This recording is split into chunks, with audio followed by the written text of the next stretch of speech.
Pag kinlik nyo itong logo na to na yung driver, pwede nyo matrack yung ano nyo, yung order nyo. So, nakalagay dito order status, estimated delivery time 5:15. So, ang time natin ngayon is 5:16. Amazing.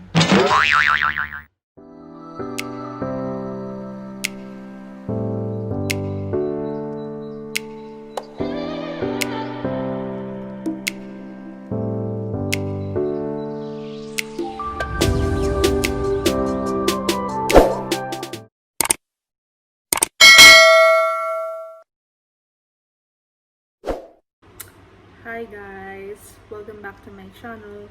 And today, ang gagawin natin is mag-grocery tayo. Pero hindi tayo lalabas ng bahay kasi mamimili tayo through online. So if you want this video, please keep on watching. And guys, sasuggest ko rin sa inyo na mas maganda yung isusulat nyo na yung mga products na kailangan nyo na talaga para pagdating sa application or sa website nila, hindi na kayo matatagalan pang mag-scroll ng mga products kasi napakadaming option talaga.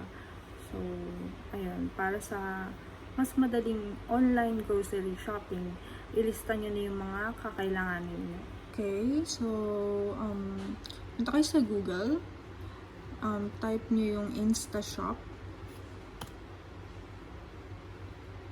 And then, yan. Okay, once na-open nyo na yung Insta Shop na website, mag-appear lahat ng items na pwede nyong mabili. Grocery. So, sa side na to, ito, malapit ko. Ilo-locate nila yung nearest supermarket sa bahay nyo. So, like for example, itong Sprout Supermarket, Sharjah. And may mga option din na supermarket kasi sometimes may mga gusto kayong wala sila, out of stock. So, pwede nyo i-check yan sa ibang supermarkets. Yan. And then, sa side na to, para hindi kayo maguluhan kasi naka-all items siya. So, mag-a-appear siya lahat ng items na naka-random ano lang siya. So, punta kayo dito sa left side. Browse nyo by category, fruit and vegetables, dairy and eggs, water. Para hindi na kayo mahirapan. And, open natin tong fruits and vegetables. And, makikita nyo rin yung mga out of stock. Pero sa experience ko, hindi siya accurate. So like for example, itong blueberry pack nila, pwedeng out of stock din yan. May marireceive kayong email na out of stock yung blueberry. Then bibigay sila ng option kung gusto mong palitan ng ibang items or hindi. Makikita nyo yun mamaya once na nakapag-submit na tayo ng mga na-order natin na products. And share ko lang din guys, may mga products na iba yung spelling nila pagdating sa dito sa search tab nila. Like for example, yung sayote, iba yung spelling nila naka-indicate dati Dati is kayate. I think kayate yata yun. O coyote. Parang ganun. Wait. Try natin. Coyote. Yan. See?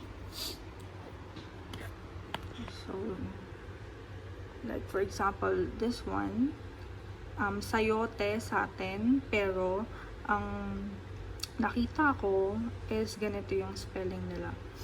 So, double check nyo lang din maigi. So, eto na nga guys.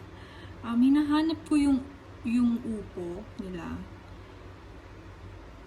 So, nahanap ko siya, pero ang description nila is pumpkin white. So, kailangan nyo talaga siyang i-double check. Minsan iba yung description nila dun sa gulay na alam natin. So, yeah, select tayo ng sayote. Okay, add siya into your basket. And let's go back to the fruits and vegetables. Then, tomatoes. Wala na rin akong tomatoes.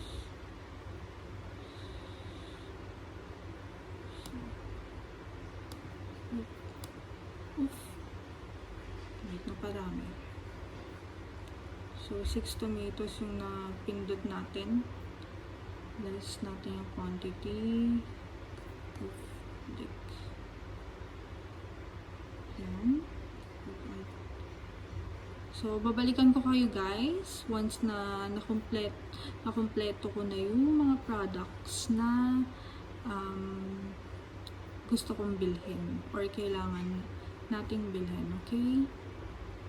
Okay guys, so ito na lahat yung mga napamili natin. So, meron tayong sayote, kamatis, lettuce, spinach, banana, 30 pieces white eggs, and then yogurt, some milk, bread, beef, and paratha. So a total of 77 dirhams including VAT. So meron dito sa part na to, yung sa right side nakalagay, kung nakikita nyo, add note to your order. So madalas nalagay ko dito is yung about sa mga production date today, like yung bread, for bread production. Tapos ko na konti. Production date. Today. And small tomatoes. Kasi minsan pinibigay nila is yung sobrang ang lalaki. Tomatoes. What else? Natin yung ating ayan, sa saging gusto ko yung 4 bananas yung green pa kasi para hindi siya madaling mabulok. 4 bananas, green color.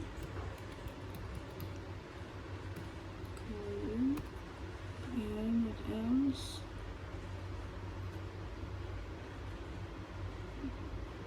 So, yun lang naman. So, pagka nalagay nyo na yung note nyo, mga note nyo dito, pwede nyo na i-click yung order now. Wait. Then, lalabas dito if you want to paid by cash or card, or kung gusto nyong magdala ng card reader, yung driver, yung delivery driver. So, ako ang kiniklik ko dito is card reader. Yan, then submit order.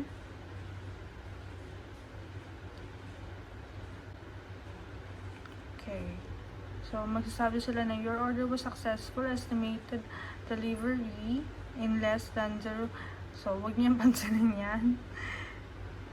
So, ayan. Ayan. So, pag kinlik niyo itong logo na to na yung driver,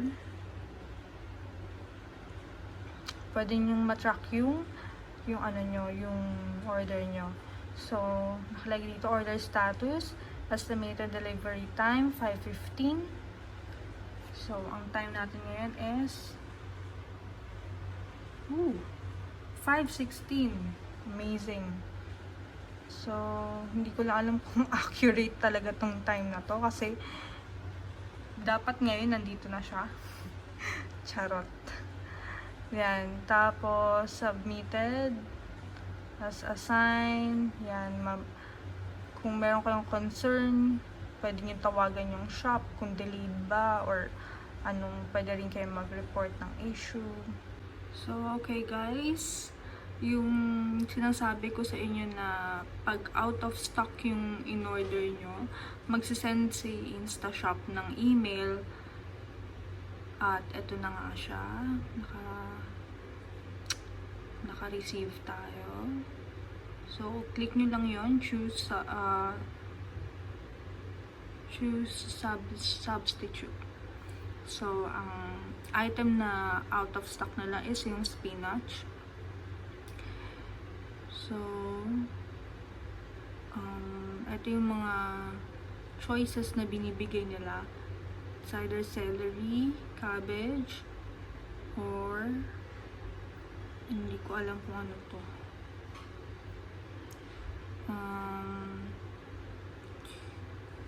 Hindi natin kailangan ng mga to. So, I don't want a replacement. And second item is yung parata. So, sige. Select natin yung plain. Okay. Quantity niya, 1. So, submit replacement. Okay. So, magno-notify siya na your replacements have been submitted. Your order is being prepared. So, yan. So, ayan guys. Hintayin na lang natin dumating yung in-order natin na grocery through online.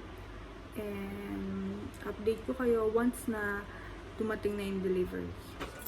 Hi! Good. For you? Yeah. So, ayan mga kikay. Dumating na yung online grocery natin. Ang galing, kasama yung di kasama yung basket. Amazing. Yan. Nihintay lang natin si Kuya kasi nakiusap siyang iihi pa. Naiihi na siya. So, nasa CR pa siya.